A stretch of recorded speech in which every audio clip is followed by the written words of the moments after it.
Cuando vi a esa mujer atrapada en la cerca, no pidió ayuda, me pidió que me fuera.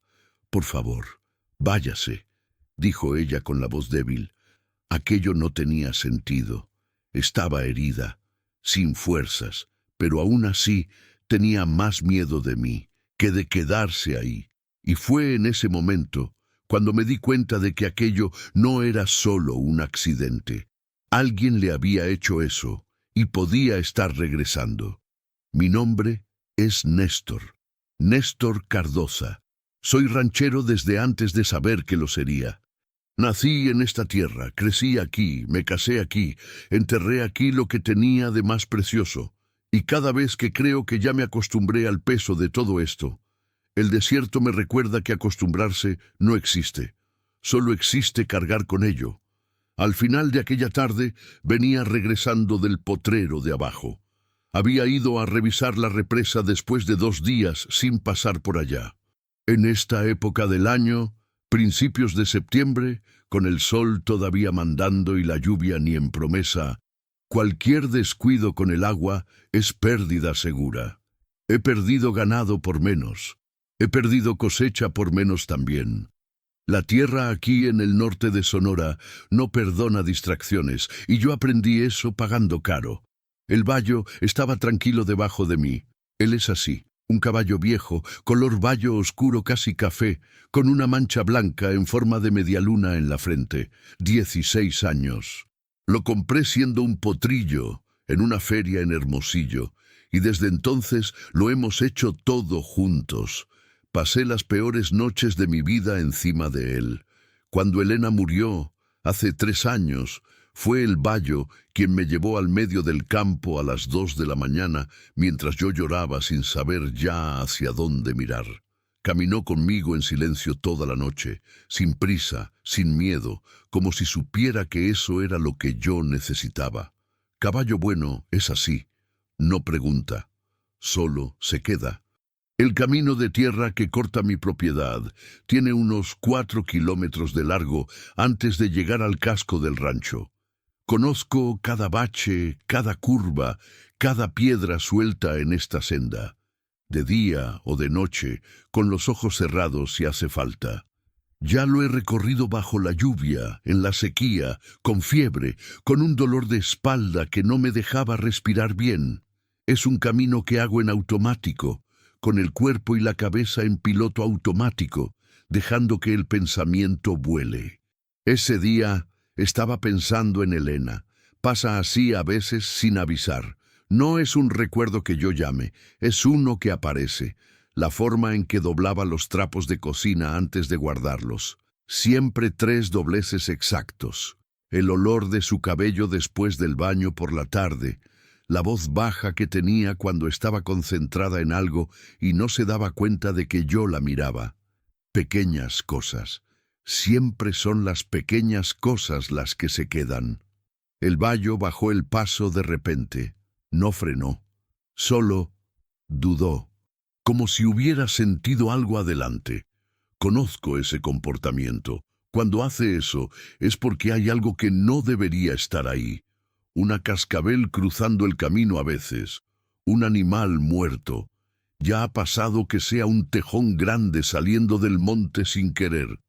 Él nunca se planta por nada, solo aminora, se pone atento y espera a que yo dé la señal.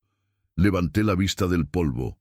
Allá adelante, a unos 100 metros, había algo en la cerca que divide el pastizal viejo del lado izquierdo del camino. Primero pensé que era un trapo.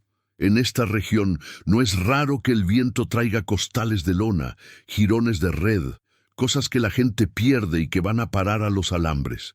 Una vez encontré un sombrero de paja colgado en un poste, como si alguien lo hubiera puesto ahí a propósito. El desierto está lleno de esas cosas sin explicación. Pero mientras me iba acercando, el vallo se ponía más tenso, las orejas apuntando hacia adelante, el cuello ligeramente erguido. Y entonces lo vi. No era un trapo. Era gente. Me bajé del caballo antes de llegar a ella. Amarré al vallo rápido a un poste ahí cerca y fui caminando, despacio al principio, después más rápido cuando los detalles se fueron haciendo claros. Era una mujer, joven, 20 y tantos años tal vez. Estaba encajada entre dos postes de la cerca de madera, ese tipo de cerca antigua, de troncos gruesos y alambre de púas, que usamos aquí para dividir el ganado. Su cuerpo estaba inclinado hacia adelante, los brazos jalados hacia atrás y amarrados a la altura del alambre, las piernas dobladas en un ángulo que parecía difícil de sostener. La ropa, una blusa oscura y una falda de tela gruesa, estaba sucia de polvo y de algo que parecía sangre vieja en la rodilla. En los ojos, un pañuelo doblado, demasiado apretado, amarrado a la nuca. No me había oído llegar. O si lo hizo, no tenía fuerzas para reaccionar. Me acerqué con cuidado. «Oye», dije bajo para no asustarla. Su cuerpo se encogió de golpe, un movimiento brusco de quien se lleva un susto. «¡No!». La voz salió áspera, seca, como la de alguien que no ha bebido agua en mucho tiempo. «Por favor, váyase». Me detuve. Me quedé parado a 2 metros de ella, sin entender. «Te voy a sacar de ahí. Puedes estar tranquila». «¡No!». Sacudió la cabeza con desesperación, los brazos tensándose contra las cuerdas, todo el cuerpo agitándose. «Váyase, por favor, usted no entiende». Su voz se quebró al final, no de rabia, de miedo. Me quedé mirándola por un momento, a las muñecas marcadas por la soga, a los labios partidos, a la forma en que las piernas le temblaban por el esfuerzo de no dejar caer el cuerpo con todo el peso sobre las amarras de los brazos. Aquella no era una persona que se hubiera caído y atrapado por accidente. Aquella era una persona que había sido puesta ahí, y tenía miedo. No de mí, o al menos no solo de mí, de algo que yo todavía no comprendía. Respiré profundo. Me quedé donde estaba, sin moverme, y hablé con la voz más calmada que pude. «Aquí estoy parado. No me voy a acercar más sin que me dejes, pero necesito que me expliques qué pasó». El silencio duró unos 10 segundos. Después, muy despacio, giró el rostro en mi dirección, aún con los ojos cubiertos, como si todavía pudiera verme de algún modo. «Si usted me suelta», empezó ella. «Te escucho. Si usted me suelta, él va a volver». Sentí el peso de aquellas palabras posarse en mi pecho. «¿Quién?». La respuesta tardó, como si decir el nombre fuera peligroso. «Mi padre». El viento pasó bajo entre la hierba seca. El vallo bufó detrás de mí. Me quedé mirando a esa mujer, los brazos amarrados, el cuerpo exhausto, los labios partidos, e intenté entender lo que me acababa de decir. «Su padre». «¿Él te dejó aquí?», pregunté. Ella asintió. Un movimiento pequeño, cansado. «¿Por qué?». Y fue ahí cuando me contó, con la voz fallando, con pausas largas, con esa dificultad de quien habla de un dolor que no tiene palabras buenas. Me contó sobre el trato que su padre había hecho con otro hombre de la región, un ranchero más viejo, al que ella nunca había visto bien, pero cuyo nombre ya conocía de una forma que le revolvía el estómago. Me contó que se había negado, que había gritado que no iría, que había enfrentado a su padre frente a todos en el porche de la casa, sin retroceder, y que su padre había esperado a que cayera la noche, le había amarrado las manos, había cabalgado en silencio con ella hasta ahí, y le había dicho, con la misma voz seca y sin emoción de quien habla del clima, que la iba a dejar ahí hasta que aprendiera lo que era obedecer. «¿Dijo cuánto tiempo iba a tardar en volver?», pregunté. Ella apretó los labios. «No, solo dijo que cuando volviera, vería si yo había cambiado de opinión». Miré al cielo. El sol estaba bajando rápido. En menos de 1 hora oscurecería. «¿Cuánto tiempo llevas aquí?». «Desde antes del mediodía». Su voz salió casi sin aire. «Necesitaba agua. Fui hasta el vallo. Tomé el cantimplora que siempre cargo colgada en la silla. Volví con ella. La abrí despacio. «Voy a poner la cantimplora en tu mano». «¿Está bien?». No respondió, pero tampoco se alejó. Rocé sus dedos con la cantimplora con cuidado. Ella la agarró por instinto. Los dedos apenas obedeciendo, los nudillos blancos de tanto apretar las cuerdas. Incliné la cantimplora con cuidado para que bebiera. Bebió largo tiempo, con esa ansiedad silenciosa de quien tiene sed de verdad. Cuando se detuvo, se quedó quieta por un momento. «¿Por qué sigue usted aquí?», preguntó bajito.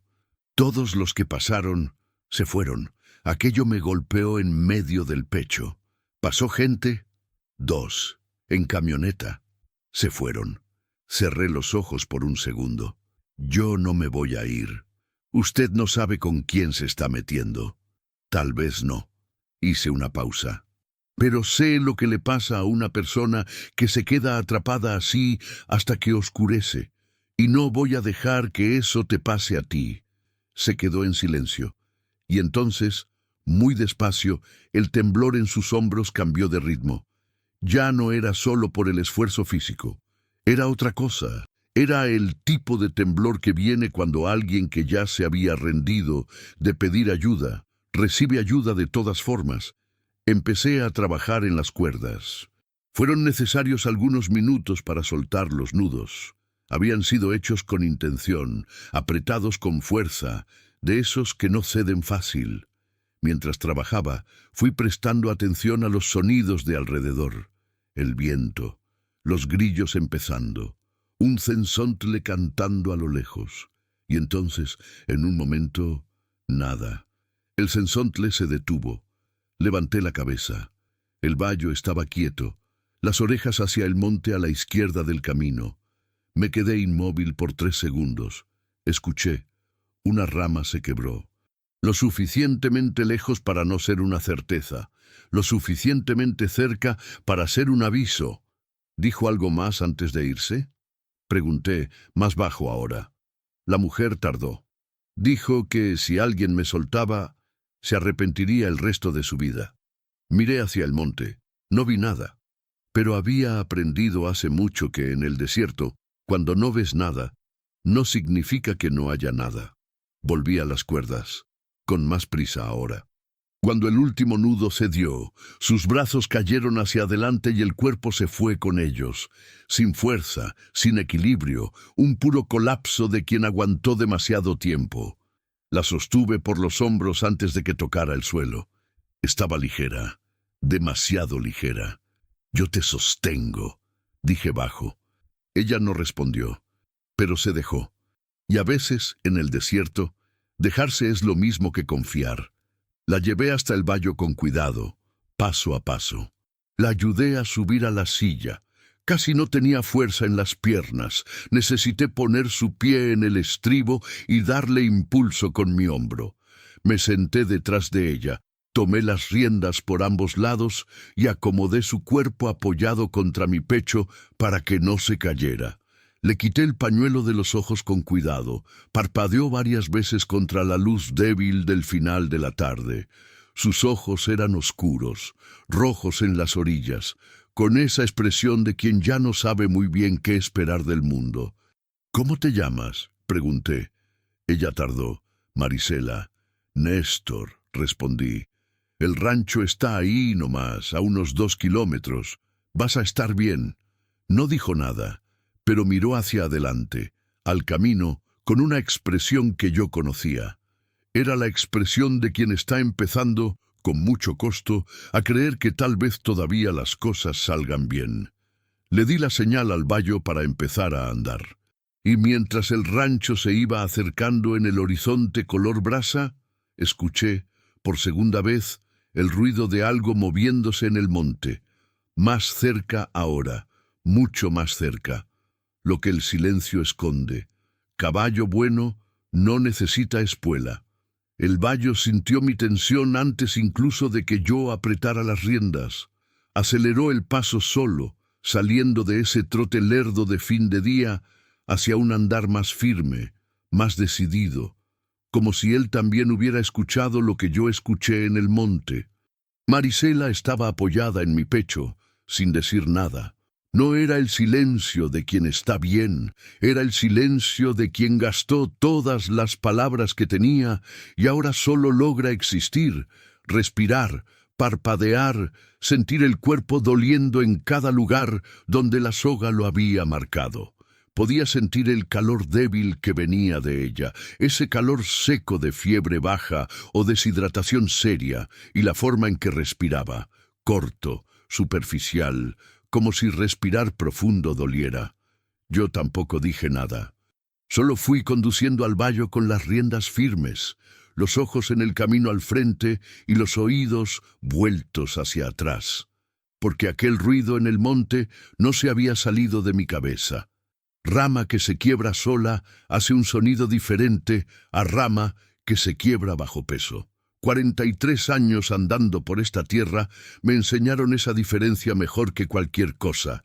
Rama seca que cae por su cuenta tiene un chasquido seco, rápido, que termina pronto.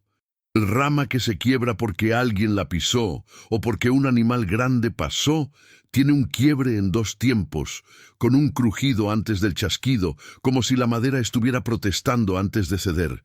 Lo que yo había escuchado era del segundo tipo, y no era un animal. Un animal en el monte hace ruido mientras se mueve. Se detiene, recomienza, cambia de dirección. Tiene un ritmo que uno aprende a reconocer. Liebre, jabalí, venado. Cada uno tiene su modo. Lo que yo había escuchado era calculado. Era pausado. Era el ruido de alguien que estaba intentando no hacer ruido, pero resbaló por un segundo. Alguien que estaba observando. El camino hacía una curva cerrada ahí adelante, pasando por debajo de un matorral más espeso. Árboles retorcidos de ambos lados, ramas encontrándose arriba como un techo chueco. Era la parte más oscura del camino, incluso durante el día. Al atardecer, como ahora, parecía un túnel. Normalmente yo pasaba por ahí sin pensar. En ese momento, mi mano apretó un poco más las riendas. El vallo desaceleró ligero, con las orejas apuntando hacia el matorral. ¿Hay otro camino?, pregunté bajo, sin girarme hacia Marisela. Ella tardó un segundo en entender la pregunta. «Hay un atajo por el pastizal». Su voz salió ronca. «Pero es más lejos». «Está bien». Giré al vallo hacia la izquierda, saliendo del camino principal y entrando por el portón del pastizal viejo que yo mismo había abierto más temprano ese día. El campo estaba seco, la hierba baja y amarillenta, con algunas islas de zacate alto aquí y allá. Terreno abierto, sin árboles suficientes para esconder a nadie. Ahí sí podía ver. Ahí, si alguien venía, lo iba a divisar desde lejos. Marisela no preguntó por qué había cambiado de camino. Creo que ella ya lo sabía. Nos quedamos en silencio por unos 5 minutos, solo el ruido del casco del vallo en la tierra reseca y el viento pasando raso por la hierba. El cielo se estaba poniendo color de óxido en el horizonte, ese naranja oscuro que antecede al morado de la noche en el desierto. Bonito, si tuviéramos cabeza para mirar. No la teníamos. «¿Cuántas personas viven con tu padre?», pregunté, con los ojos aún en el campo abierto. Marisela se quedó callada un momento. «Tiene 2 peones, Chencho y el otro, al que todos llaman el camello». Hizo una pausa. «Los 2 hacen lo que él mande. ¿Y la casa queda en qué dirección?» «Hacia el este». Señaló con un movimiento débil de la cabeza. «A unos 8 kilómetros de donde me encontró. 8 kilómetros a caballo, en un terreno que él conocía, probablemente con otros caballos o con camioneta. Si hubiera salido justo después de verme en el camino, o si los peones me hubieran visto antes, podría estar llegando a mi rancho por el camino principal mientras yo venía por el atajo. No era pánico lo que sentía, era cálculo. La diferencia entre un hombre cobarde y un hombre peligroso no es la rabia, es el planeamiento. Y el tipo de hombre que deja a su propia hija amarrada a una cerca, con los ojos vendados bajo el sol del mediodía, ese tipo de hombre no actúa por impulso. Ese tipo de hombre sabe muy bien lo que está haciendo. El casco del rancho apareció en lo alto de la loma cuando el cielo ya estaba más morado que naranja. Una casa sencilla, paredes de mampostería pintadas de blanco hace demasiado tiempo, la cal descarapelándose en las esquinas, el techo de teja con musgo en las piezas del lado norte. Un portal largo al frente, con 2 bancas de madera que Claudia había mandado hacer con un carpintero en Tepatitlán, y que yo nunca tuve el valor de quitar de ahí. Un viejo mezquite en el patio, tan antiguo que el tronco era más ancho de lo que yo podía abarcar con mis 2 brazos. Por fuera, el rancho parecía lo que era, la casa de un hombre que vive solo y que dejó de preocuparse por las apariencias hace un buen rato. Por dentro estaba organizada, limpia. Claudia me había enseñado eso, y yo lo mantenía por ella. Bajé del vallo primero. Sostuve a Marlene por los brazos mientras ella descendía. Sus piernas cedieron cuando sus pies tocaron el suelo, se aferró a mi antebrazo, y yo la sostuve sin quejarme. Tranquila, aquí estoy. Logró ponerse de pie después de un momento, pero no soltó mi brazo. No por dependencia, me di cuenta de eso. Era más por precaución, como quien aprende a desconfiar de su propio cuerpo tras horas presa en una posición imposible. La llevé hasta el portal, la senté en la banca de madera y fui por agua. Cuando volví con el vaso, ella miraba hacia el horizonte con los ojos entrecerrados. «Te puedes quedar aquí esta noche», dije, entregándole el agua. «Tengo un cuarto que no uso. Descansas, comes algo y mañana pensamos qué hacer». Me miró con una expresión extraña, no de desconfianza, o al menos no solo eso. Se parecía más a la sorpresa, el tipo de sorpresa de quien ha sido entrenado para esperar lo peor de la gente y no sabe bien qué hacer cuando lo peor no sucede. «¿Por qué hace esto?», preguntó. Era una pregunta justa. Me quedé en silencio por un momento, mirando el mismo horizonte que ella. El morado ya se estaba oscureciendo. Las primeras estrellas asomaban por el este. «Tuve una hija», dije.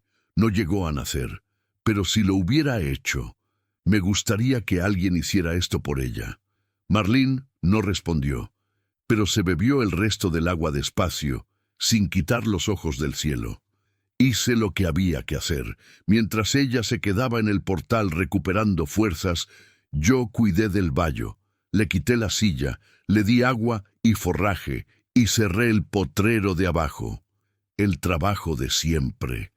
Poner las manos a trabajar ayuda a que la cabeza no dé vueltas en círculos. Pero mientras cuidaba al caballo, me mantuve atento al camino. La brecha principal que llegaba al rancho era visible desde el establo, una franja clara de tierra apisonada que bajaba por la loma, perdiéndose entre el matorral allá abajo. De día, cualquier cosa que viniera por ahí se veía de lejos. De noche, uno escuchaba el motor o los cascos antes de ver nada. Esa noche, todo estaba quieto. Demasiado quieto, tal vez. Fui a la cocina, encendí el fogón, calenté los frijoles de la olla que habían sobrado del almuerzo, hice arroz fresco y rebané un poco de cecina que estaba en salmuera desde el día anterior. Comida sencilla. Era lo que sabía hacer. Llamé a Marlene cuando estuvo listo. Vino con pasos cuidadosos, sosteniéndose del marco de la puerta. Se sentó a la mesa sin ceremonias, pero con esa rigidez de quien no sabe cómo comportarse en un espacio que no es suyo. Comió en silencio. No era el silencio agresivo de quien no quiere platicar. Era el silencio de quien está tan cansado que hasta masticar exige concentración. Yo comí también, sin forzar la plática. Fue solo cuando terminó, recargó la espalda en la silla y cerró los ojos por un segundo que habló. «Mi mamá murió cuando yo tenía 7 años. No dije nada, solo escuché. Desde entonces, solo fuimos él y yo». Hizo una pausa. «A veces me quedo pensando que ella se fue demasiado pronto para enseñarme a lidiar con él. O demasiado tarde para que no tuvieras que lidiar con él», respondí bajo. Abrió los ojos, me miró. y por primera vez desde que la había encontrado en aquella cerca, vi un rastro de algo en su rostro que no era miedo, ni agotamiento, ni dolor. Era el comienzo de algo que ella aún no sabía nombrar. Le mostré el cuarto, el de enfrente, que tenía ventana al patio y ventilaba mejor. Puse una toalla limpia en la orilla de la cama, le mostré dónde estaba el baño y le dije que tenía una traba por dentro que funcionaba bien. «Puedes asegurar la puerta», dije. «Descanse tranquila». Se quedó en el umbral, mirándome por un momento. «¿Y usted?» «Me voy a quedar despierto un rato más». Ella entendió. No preguntó más. Cerró la puerta despacio. Escuché el cerrojo girar por dentro. Volví al portal. Me senté en la banca donde Claudia solía sentarse por las noches a escuchar el canto de las ranas en el arroyo allá abajo. Apoyé los codos en las rodillas y miré hacia el camino. Silencio. La noche del campo tiene una oscuridad específica. No es la oscuridad de un lugar cerrado, sino la oscuridad abierta del monte, con el cielo cuajado de estrellas arriba y la tierra negra abajo, y en medio un viento que huele a zacate seco y a tierra mojada por el sereno. Me gustaba esa hora. Ahora me estaba sirviendo para otra cosa. Me quedé allí por más de una hora escuchando, nada de motores, nada de cascos, nada de voces. Fue solo cuando la noche estaba bien cerrada, cerca de las 10, que el bayo, allá en el establo, resopló una vez, fuerte, y volvió a quedar quieto. No era el resoplido del sueño, era el resoplido de la atención. Me levanté despacio, fui hasta la orilla del portal, miré hacia lo oscuro. Y en el límite de lo que la débil luz de la media luna dejaba ver, allá en la curva del camino donde empezaba el matorral, había una sombra parada. No se movía, solo estaba ahí, mirándome. Raíces que no ceden. Me quedé parado en la orilla del portal sin parpadear. La sombra tampoco se movía. Era a una distancia de unos 200 metros, lo suficientemente lejos para no estar seguro de qué era, lo suficientemente cerca para saber que no era una rama, no era un animal, no era nada que perteneciera a ese lugar por derecho. Había una cualidad humana en aquello, una forma de estar parado que solo la gente logra. Esa inmovilidad con intención, esa quietud que no es descanso, sino espera. Me quedé mirando por unos 2 minutos. La sombra no entró, no se acercó, no hizo nada. Solo permaneció, y después, despacio, se disolvió en lo oscuro del matorral como si nunca hubiera estado ahí. Respiré hondo por la nariz. Podía ser mucha gente. Podía ser un peón que había venido a ver dónde había parado la hija del patrón. Podía ser el propio padre, llegando despacio, reconociendo el terreno antes de decidir qué hacer. Podía incluso ser alguien sin relación alguna con aquello, un arriero tardío, un vecino que se había perdido. Pero yo no creía eso. Y el bayo, allá en el establo, se quedó en silencio absoluto el resto de la noche, el silencio tenso de quien tiene la oreja levantada, no el silencio tranquilo de quien duerme. Entré a la casa, fui hasta el cuarto del fondo, el mío, y me quedé sentado en la orilla de la cama con el quinqué bajo. No me acosté, no me quité las botas. Solo me quedé ahí, oyendo a la casa respirar, oyendo el viento golpear las tejas sueltas del lado del gallinero, oyendo el silencio entre los sonidos, intentar decirme algo que yo aún no alcanzaba a traducir. Aquella noche pasó lenta, como pasan todas las noches difíciles. Mañana muy temprano, antes de que el sol rayara bien, yo ya estaba en la cocina. El fuego en el fogón, la tetera calentando, el olor a café de olla. Esas cosas tienen un poder que uno solo entiende cuando vive en el campo. No es solo café, es un ancla. Es la prueba de que el día comenzó, de que la noche pasó, de que la vida continúa con las mismas tareas sencillas de siempre, independiente de lo que haya pasado antes. Marlene apareció en la puerta de la cocina mientras yo servía el café. Se había lavado la cara, se había recogido el cabello en un chongo suelto. La ropa seguía siendo la misma, sucia, arrugada, pero había logrado quitarse la mayor parte del polvo. En las muñecas se alcanzaban a ver las marcas moradas de las cuerdas. No las estaba escondiendo. ¿Durmió?, pregunté sin voltear. Un poco. Se quedó parada en la puerta por un segundo. ¿Usted? Estuve al pendiente. Ella entendió lo que aquello significaba sin necesidad de explicaciones. Entró a la cocina en silencio, se sentó en la silla de la orilla, no en la silla del medio, que naturalmente era la mía, y esperó con las manos en el regazo. Serví 2 jarros. Puse azúcar a un lado para que se sirviera. Me senté. Por un tiempo solo fue el café, el fuego y el día aclarando por la ventana de la cocina. «Había alguien en el camino anoche», dije, por fin. Ella rodeó el jarro con las 2 manos. No mostró sorpresa, solo una especie de confirmación silenciosa, como quien ya sabía que aquello iba a pasar tarde o temprano. ¿Vio quién era? No, solo la sombra. Se quedó parado un rato en la curva allá abajo. Después se fue. «Él no iba a entrar así», dijo ella en voz baja, «no de noche, no sin saber qué hay aquí dentro». Reconociendo el terreno. Es lo que hace. Tomó un trago de café. Antes de hacer cualquier cosa, observa. Se queda mirando hasta que entiende todo. Luego actúa. Aquello me dijo bastante sobre el tipo de hombre que era su padre. No era hombre de impulsos. Era hombre de paciencia calculada. El tipo más peligroso que existe. No porque sea agresivo, sino porque es metódico. Porque cuando actúa, ya pensó en cada detalle antes. «¿Cómo se llama?», pregunté, una pausa pequeña. «Tertuliano. ¿Es conocido aquí en la región?». Ella me miró por encima del jarro. «Todo el mundo conoce a don Tertuliano Bracamontes». Su voz tuvo un peso específico cuando pronunció ese nombre.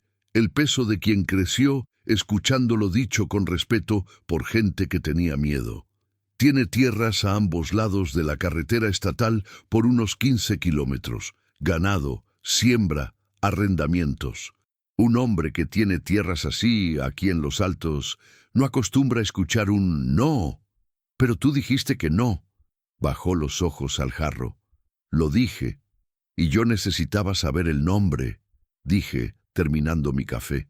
«No por miedo, por precaución». Ella me miró. «¿Hay diferencia?» «Hay toda la diferencia del mundo». Después del café, la llevé al portal mientras yo iba a hacer las faenas de la mañana. Había trabajo que no podía esperar. El ganado necesitaba agua, el bebedero del potrero de abajo había fallado en uno de los tubos 2 días antes y yo aún no lo arreglaba. Las gallinas necesitaban maíz. El mundo no se detiene porque la vida se complique. Aprendí eso a la mala. Pero antes de ir al potrero, pasé por el establo para ver al bayo. Estaba bien. Me recibió con un movimiento lento de cabeza. Dejó que le pasara la mano por el cuello. Pero las orejas seguían ligeramente tensas, esa señal sutil que yo conocía bien. Seguía monitoreando algo en el ambiente. Aún no se había relajado por completo. Mala señal. Un caballo que pasó la noche tenso es un caballo que sintió algo que nosotros no. Le di agua, le di forraje y me quedé un minuto solo mirándolo. «¿Qué sentiste?», pregunté bajo, como si pudiera responder. Me miró con sus ojos grandes y oscuros y resopló una vez. Volví a la casa. Marlene estaba en el portal donde la había dejado, pero no estaba quieta. Había arrimado las 2 bancas y estaba sentada en una de ellas, con los brazos rodeando sus rodillas, mirando al horizonte. Pero lo que me llamó la atención no fue su posición, sino lo que tenía en la mano. Una escoba de vara que solía estar recargada en la esquina del portal. Había barrido. No mucho, solo la parte del frente, donde las hojas del mezquite se habían amontonado. Pero había barrido. No dije nada al respecto. Solo pasé junto a ella para agarrar mi sombrero del clavo en la pared. «¿Va a salir?», Preguntó. Tengo trabajo en el potrero. No tardo. Se quedó mirándome con esa expresión de quien quiere decir algo pero no sabe bien cómo. Dime, dije. ¿Tiene vecinos cerca? Sí. Don Avelino, a unos 3 kilómetros por el camino de arriba. ¿Por qué? Porque si usted sale y Tertuliano aparece, no va a aparecer de día así. Interrumpí, no para callarla, sino porque era verdad. Por lo que me dijiste de él, observar primero, actuar después, eso significa que no hará nada mientras no sepa exactamente con qué se va a topar. Y de día, en un rancho con movimiento, es territorio desconocido para él. Se quedó en silencio. Además, continué poniéndome el sombrero, si dejo de hacer todo por el miedo a lo que pueda pasar, empiezo a perder este lugar antes de que él siquiera haga algo. Y este lugar es todo lo que me queda. Eso lo dije sin pensarlo mucho. Salió natural, como una verdad que no pide permiso. Marlene me miró por un segundo. ¿Por quién lo perdió? Me detuve un momento en el escalón del portal. Mi esposa, hace 3 años. ¿Cómo se llamaba? Claudia. Asentió despacio. No dijo lo siento, ni puso esa cara de lástima que la gente pone cuando no sabe qué decir. Solo repitió el nombre bajito, como quien lo guarda. Claudia. Bajé los escalones y me fui al potrero. Trabajé por casi 2 horas. Arreglé el tubo del bebedero. Un problema simple, una unión que se había soltado por el calor y la presión. Cosa de 10 minutos con la herramienta adecuada. Revisé el ganado. 23 cabezas, todas presentes, todas con agua. Volví a poner un poste que se había ladeado en una de las divisiones del potrero del medio. Trabajo físico. Trabajo de manos. El tipo de trabajo que deja la cabeza demasiado libre. Y la cabeza libre en medio del potrero, con el sol calentándome la espalda y el vallo pastando tranquilo a unos 50 metros de mí, se fue yendo a lugares a los que no había planeado ir.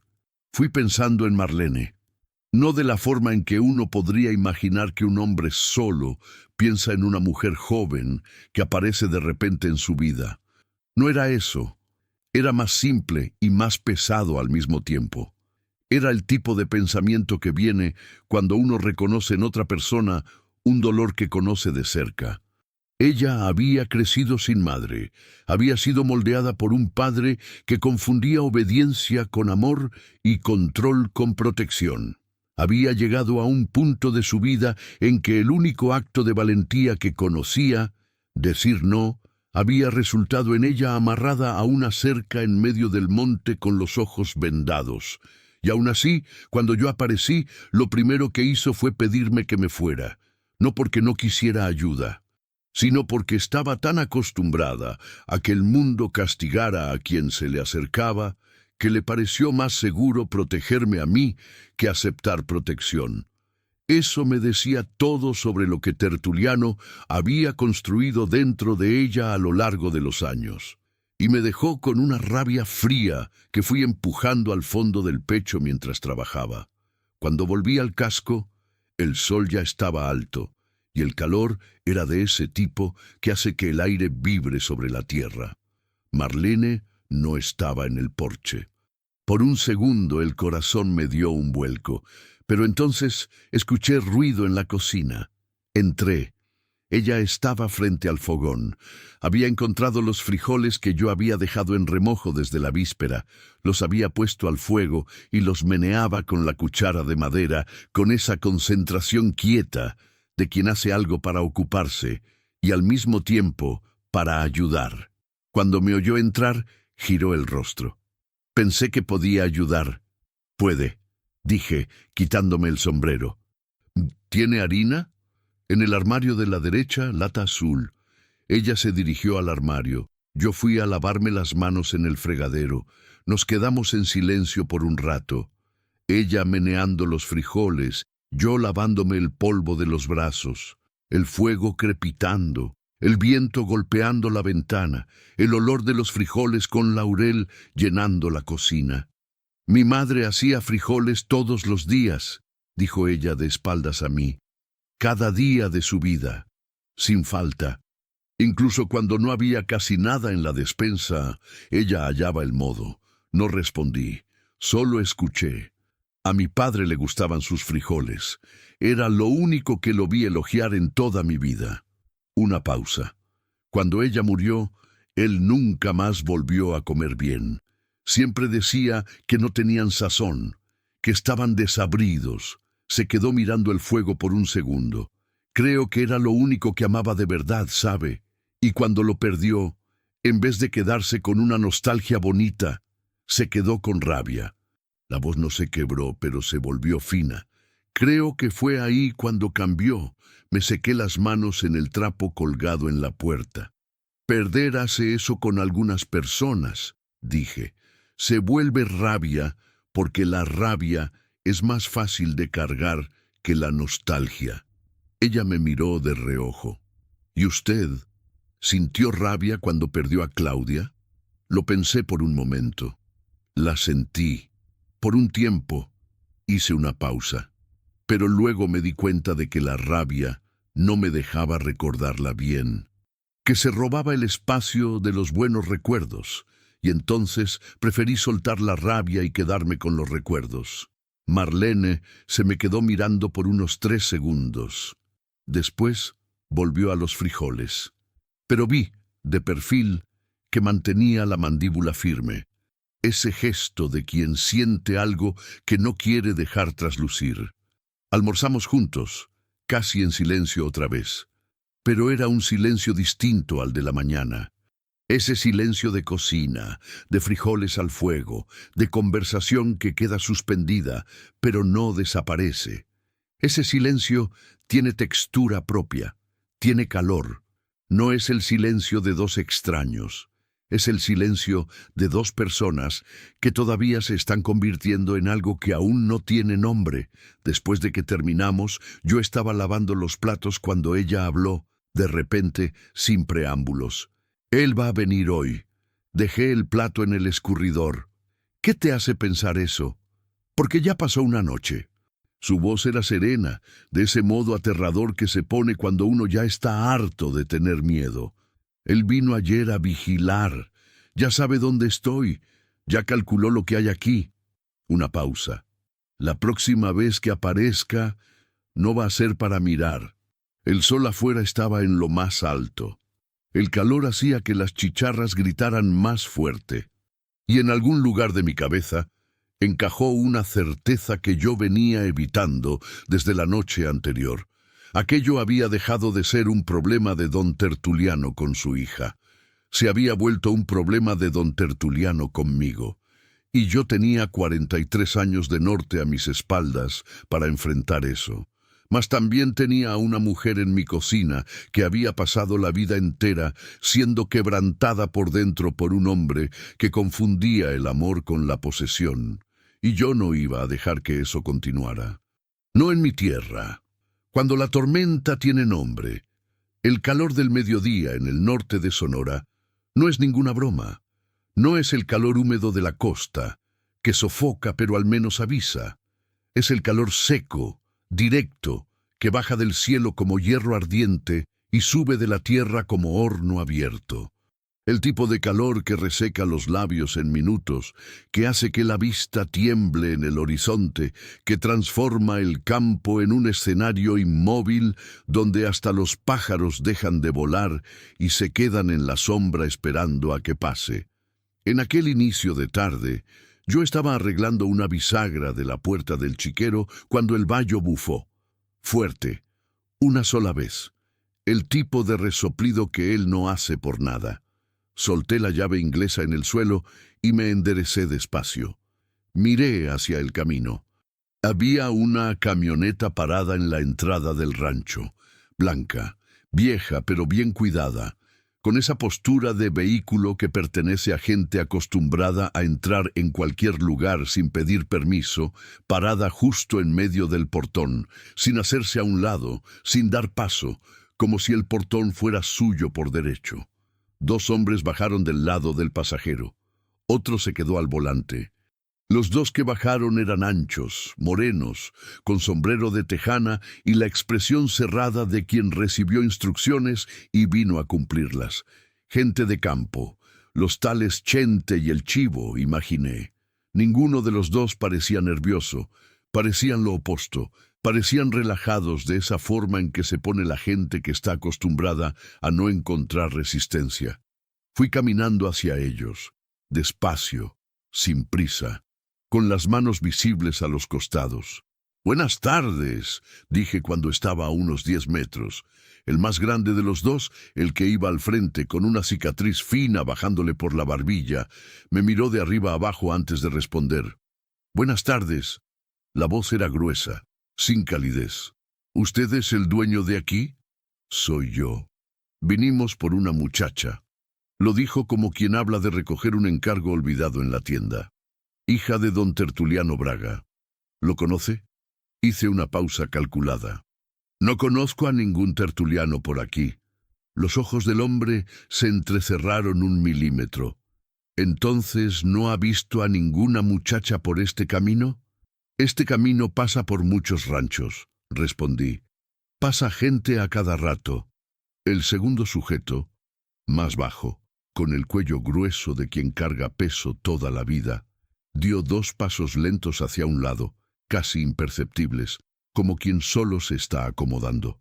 Pero yo lo vi. Estaba buscando ángulo, intentando ver el porche de la casa detrás de mí. «Miré», dijo el primero, con una paciencia que no era paciencia, sino amenaza envuelta en educación. «Don Tertuliano es hombre importante en la región. Su hija desapareció ayer. Alguien dijo que la vio subir a caballo por este rumbo. Solo vinimos a preguntar». «Ya preguntó», dije. «No sé nada». El silencio que siguió tenía peso. Era el silencio de quien está evaluando si vale la pena insistir o si vale la pena escalar. El más grande me miró por un largo momento. Después soltó una sonrisa sin alegría. «Está bien». Se volvió hacia atrás, le hizo una seña al que estaba al volante. «Si llega a ver algo, avise. Todo el mundo sabe dónde queda el rancho de don Tertuliano». Subieron a la camioneta, dieron marcha atrás despacio, se perdieron por el camino. Fui directo hacia adentro de la casa. Marlene estaba en el cuarto, de pie tras la ventana con la persiana entreabierta, mirando por la rendija. Ella lo había escuchado todo. «¿Los reconociste?», pregunté. «Chente es el de la cicatriz». Su voz era baja y controlada, ese tipo de control que viene del miedo transformado en enfoque. «El otro es el Chivo». Eran ellos dos. El que faltó fue tu padre. Él no viene primero. Cerró la persiana con cuidado. Él manda a los otros primero, para ver el terreno, para ver si la persona cede. Una pausa. Si usted me hubiera entregado, él nunca habría aparecido. Dejaba que ellos lo resolvieran. ¿Y cómo actúa cuando no ceden? Se quedó en silencio por un momento. Se volvió hacia mí con los ojos directos. Esos ojos oscuros que yo ya había aprendido a leer un poco y que en ese momento no tenían miedo. Tenían algo más serio que el miedo. Tenían memoria. «Cuando yo tenía 14 años», empezó ella con la voz demasiado firme para ser casual, «teníamos un vecino, don Raimundo Castro. Tenía una vaquita que pastaba cerca de la linde con la tierra de mi padre. Mi padre quería comprarla. Don Raimundo no quiso vender». Hizo una pausa corta. 2 semanas después, la cerca de la linde apareció derribada. El pasto fue invadido. La vaquita desapareció. Don Raimundo fue a reclamar. Otra pausa. Salió del rancho de mi padre por su propio pie, pero salió de un modo que tardó 3 meses en volver a caminar bien. Me quedé en silencio. «¿Nadie hizo nada?», pregunté. «¿Quién iba a hacer algo?».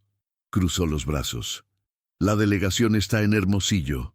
El juez que hay aquí en la región juega a las cartas con mi padre cada viernes». Soltó el aire despacio por la nariz. «Así es como funciona cuando el hombre tiene tierra, tiempo y paciencia y a nadie arriba de él a quien rendir cuentas. Aquello se me asentó en el estómago como una piedra. No era novedad. Yo sabía que ese tipo de cosas existían. Había visto variaciones de eso toda mi vida. Pero saber que existe y tenerlo dentro de tu propia casa son cosas diferentes. Entonces no podemos contar con ayuda externa, dije, más para organizar el pensamiento en voz alta que para ella. No a tiempo. Y don Avelino, mi vecino de arriba, pensé en voz alta. Es viejo, pero es hombre de palabra. Si le mando un recado, usted lo expondría a él también. Hice una pausa. Tenía razón. Involucrar a otro hombre en esto era ponerlo al alcance de Tertuliano, y yo no tenía ese derecho. Entonces, somos nosotros dos, dije. Ella me miró. Usted no tenía por qué meterse en esto. Ya dije que te iba a sacar de allí. Hice una pausa. No dije que te iba a sacar solo hasta el portón. Se quedó mirándome por un momento, con esa expresión que yo estaba empezando a reconocer. La expresión de quien recibe algo que no sabe cómo recibir, porque nunca le enseñaron cómo se hace. Después bajó los ojos y volvió a la ventana. El resto de la tarde pasó tenso y quieto. Hice lo que tenía que hacer, el trabajo de siempre, los ojos siempre en el camino. Marlene se quedó dentro de la casa, pero no se estuvo quieta. Lavó la ropa que traía puesta, la tendió en el patio de atrás, donde no se veía desde el camino. Encontró aguja e hilo en el cajón de la cómoda de la sala y cosió el desgarrón de la falda sin que yo se lo pidiera. Pequeñas cosas. El tipo de cosas que una persona hace cuando necesita ocupar las manos para no dejar que la cabeza se hunda. Yo entendía bien eso. Cerca de las 4 de la tarde, yo estaba dándole sal al ganado en el comedero cuando Marlene apareció en la puerta del corral con un vaso de agua. Caminó hacia mí sin prisa, con ese paso todavía levemente dolorido. Me ofreció el vaso. Lo tomé, bebí. Gracias. Se quedó parada al lado, mirando al ganado. ¿Cuántas cabezas tiene? 23. Debían ser más. Pero el año fue seco y vendí parte antes de que tuvieran el peso para no perderlas en el pastizal. Ella asintió despacio, como quien entiende de ranchos. Mi padre tiene más de 200. He oído hablar de hombres con 200 cabezas que eran más pobres que un hombre con 20, dije. Depende de a qué le llames riqueza. Ella me miró de lado. ¿Y usted a qué le llama? Me quedé un momento en silencio mirando al ganado. A dormir con la conciencia tranquila. Ella se me quedó mirando, y entonces, por primera vez desde que la había encontrado en aquella cerca, sonrió. No fue una sonrisa grande, ni abierta. Era ese tipo de sonrisa pequeña, involuntaria, que aparece cuando uno escucha algo que necesitaba oír y no lo sabía. Duró solo un segundo, pero apareció, y en aquel fin de tarde, con el sol de septiembre bajando por el desierto y el ganado mugiendo bajo y el olor a tierra seca en el aire. Aquel segundo valió mucho. Fue cuando el vallo se encabritó. No mucho, solo las patas delanteras despegándose del suelo por un instante, el cuello estirado, las orejas tiesas hacia el camino de abajo. Giré la cabeza al mismo tiempo. Allá en la bajada de la loma, donde el camino desaparece tras el matorral, antes de aparecer de nuevo en el portón principal, subía una nube de polvo, un vehículo, viniendo rápido. No era la camioneta blanca, era una troca oscura. Una Hilux vieja, doble cabina, con la carrocería golpeada de esa clase que solo se ve cuando el dueño no necesita preocuparse por la apariencia, porque todo el mundo ya sabe quién es él. Marlene también lo había visto. Se quedó inmóvil a mi lado, y entonces dijo, con una voz que ya no tenía ni rastro de duda, «Es él». La Hilux paró en el portón. La puerta del conductor se abrió despacio. El hombre que bajó era más viejo de lo que yo esperaba. Debía tener unos 65, tal vez 70 años. No era grande, era mediano, seco, con ese tipo de delgadez que no es debilidad sino dureza. el tipo de cuerpo que el norte fabrica cuando una persona sobrevive décadas en él sin doblegarse. Sombrero de tejana marrón, camisa de cuadros abotonada hasta el cuello a pesar del calor, pantalón de trabajo, botas buenas, no nuevas pero finas. Vino caminando despacio portón adentro, sin prisa ninguna, con las manos a los costados y los ojos fijos en dirección a Marlene. No en mí, en ella. Y fue ahí cuando entendí el tipo de poder que aquel hombre ejercía. No era el poder que grita, no era el poder que amenaza con palabras, era el poder que no necesita nada de eso, era el poder que simplemente aparece y espera a que el otro lado retroceda, porque el otro lado siempre ha retrocedido antes. Se detuvo a unos 15 metros de distancia. Me miró finalmente. «Buenas tardes». La voz era baja, tranquila, casi cordial. «Usted debe ser el dueño de esta propiedad». «Lo soy», dije. «Tertuliano Braga». No extendió la mano. Solo dijo el nombre como quien presenta una identificación. «Vine por mi hija». «Su hija no está aquí». Él sonrió. Era una sonrisa cansada. La sonrisa de alguien que ya ha escuchado mucha mentira y desarrolló una paciencia infinita para ello. «Muchacho», dijo él, con una gentileza que era más amenaza que cualquier grito. «Yo tengo 68 años. Crié a esta hija solo. La conozco desde que no era nada». Hizo una pausa. «Y yo sé que ella está aquí». El silencio pesó entre nosotros. Marlene estaba a mi lado, no detrás de mí, a mi lado. Yo había notado cuando cambió de posición, un paso al frente y levemente a la izquierda, saliendo de detrás de mi hombro y quedando visible. Era un acto deliberado. No se estaba escondiendo. Tertuliano miró a su hija, y por un instante muy corto que casi no capté, pasó por su rostro algo que no era rabia ni era frialdad. Era otra cosa, más vieja y más complicada que cualquiera de las dos. Duró menos de un segundo. Después desapareció. «Marlene». La voz seguía calmada. «Vamos a casa». «No». Su voz fue firme, firme de un modo que imaginé que le había costado mucho encontrar. «No voy a ir». La mandíbula de él se endureció 1 milímetro. «Vamos a platicar en la casa». «No hay nada que platicar», lo interrumpió ella. «Me amarraste a una cerca, con los ojos vendados, en el calor del mediodía». La voz no se quebró, pero vibró un poco en los bordes. No hay plática después de eso. La mirada de Tertuliano salió de ella y volvió a mí. Despacio, calculada. «Usted se está metiendo en un asunto de familia», dijo él, sin cambiar el tono.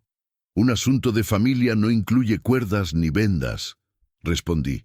Se me quedó mirando por un momento, y entonces hizo algo que yo no esperaba. Asintió, un gesto lento, casi imperceptible, como quien registra una información para usarla después. «Está bien», dijo. «¿Tiene la señora dónde quedarse esta noche?» La pregunta fue para Marlene, pero con los ojos clavados en mí. «Ya está decidido», dije yo. Se quedó inmóvil por unos 5 segundos más. Luego dio media vuelta y caminó de regreso a la Hilux con la misma calma con la que había llegado. La puerta cerró sin azotarse. El motor arrancó y la troca desapareció por el camino de vuelta, dejando una nube de tierra disolviéndose en el calor de la tarde. Marlene tenía las manos apretadas a los costados del cuerpo, las rodillas ligeramente dobladas, respirando corto. «¿Estás bien?», pregunté. Pasó un rato antes de que respondiera. No vino a buscarme. Su voz era distinta ahora, tensa. Vino a mirar. Me volví hacia ella. «¿Qué quieres decir?» Me miró con esos ojos oscuros que ahora tenían algo que yo reconocía. El mismo reconocimiento que sentí la noche anterior cuando la sombra se esfumó en el monte. «Cuando acepta las cosas así», dijo despacio, sin gritar, sin amenazar, «es porque ya tomó una decisión». Miré hacia el camino vacío. El polvo se había asentado. El monte estaba inquieto. El sol casi tocaba el horizonte. Y en algún lugar de esa brecha, en una Hilux vieja con la carrocería golpeada, un hombre de 68 años estaba calculando, planeando, decidiendo cuándo y cómo.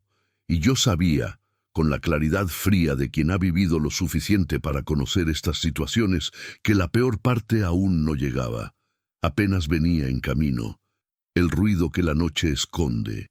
Esa noche no encendí ninguna luz. No fue una decisión pensada. Fue instinto. El mismo instinto que hace que el animal del monte se pegue al suelo cuando siente al depredador en el aire. Una luz encendida de noche en una casa aislada es una invitación. Es un mapa. Es el otro bando sabiendo exactamente dónde estás y qué estás haciendo. Hice la cena con el fuego bajo del fogón, que daba claridad suficiente para la cocina, pero no se escapaba mucho por la ventana. Marlene se quedó sentada a la mesa, sin quejarse de la oscuridad, con esa adaptación silenciosa de quien creció en un ambiente donde quejarse no servía de nada. Comimos temprano.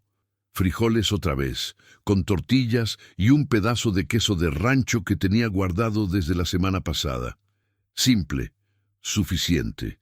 Cuando terminó, se quedó con las manos rodeando el jarrito de peltre, mirando las brasas bajas. «Va a mandar a los peones esta noche», dijo sin preámbulos. No era una pregunta, era una conclusión. «¿Por qué de noche?», pregunté, aunque ya me lo imaginaba. «Porque de noche no hay testigos», pasó el pulgar por el borde del jarrito. «Y porque sabe que los estaremos esperando de día». Hizo una pausa. «Don Tertuliano nunca hace lo obvio». «¿A qué vendrían?», ella me miró. «A asustar primero». Su voz era tranquila, sin dramatismo, como quien describe el clima. «Romper algo, soltar al ganado, tal vez. Mostrar que pueden entrar cuando quieran». Otra pausa. «Si eso no funciona, la próxima vez será peor». Me quedé mirando el fuego un momento. «¿Cuántas veces lo viste hacer eso con otras personas? Las suficientes para saber cómo termina». «¿Y cómo termina?». No respondió de inmediato. Cuando lo hizo, fue con una sola palabra: «Mal». Después de la cena, organicé lo que tenía. No era un arsenal. Era lo que tiene un ranchero solitario, un rifle de aire que uso para espantar animales grandes que se acercan al gallinero, 2 machetes de trabajo, una linterna grande con pilas nuevas. Puse todo en la banca del porche, fuera de la vista del camino, pero a la mano. Marlene me vio haciendo eso y no dijo nada. Solo fue al cuarto y volvió con una de las estacas de madera dura que había sacado de una escoba vieja que estaba en el rincón. El palo era de encino, duro como un hueso. Lo puso al lado de mis cosas sin pedir permiso. La miré. «Aprendí desde niña», dijo con sencillez, «que esperar no resuelve nada». Asentí, no con palabras, con el silencio de quien está de acuerdo de verdad. La primera hora de la noche pasó sin novedad. Nos quedamos en el porche, yo en la banca de madera, ella sentada en los escalones, los dos en la oscuridad. El cielo se iba cerrando despacio, una nube fina cubriendo las estrellas, ese tipo de noche sin luna que hace que el monte se vuelva una pared de negrura a los 50 metros. El bayo estaba en el establo. Había dejado la puerta entreabierta a propósito. Si alguien llegaba por aquel lado, él avisaría antes que cualquier otra cosa. Los grillos cantaban. El viento pasaba abajo, trayendo el olor a hierba mojada del arroyo de abajo. Yo prestaba atención a todo al mismo tiempo, al ritmo de los grillos, al comportamiento del bayo, a los ruidos del monte al fondo. 43 años en el campo enseñan que la naturaleza tiene una cadencia, y cuando esa cadencia se rompe es porque algo cambió. ¿Siempre ha sido así?, preguntó Marlene de repente en voz baja. «¿Así cómo?». Callado. Una pausa, pero atento a todo. Lo pensé un momento. Mi padre me enseñó a escuchar antes de hablar. Decía que el monte habla todo el tiempo, pero solo para quien aprendió a callar primero. Se quedó en silencio por un momento. Mi padre solo me enseñó a obedecer. No respondí. Había cosas que no necesitaban respuesta.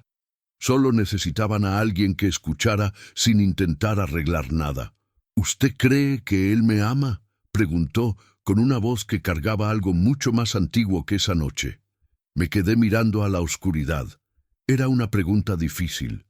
El tipo de pregunta que uno quiere responder de una forma, pero sabe que la verdad es más complicada. Creo que él cree que ama, dije con cuidado. Pero creo que confundió el amor con la posesión hace tanto tiempo que ya no distingue la diferencia. Se quedó callada, por un largo rato. Mi madre decía una cosa, habló al fin, con la voz más baja todavía.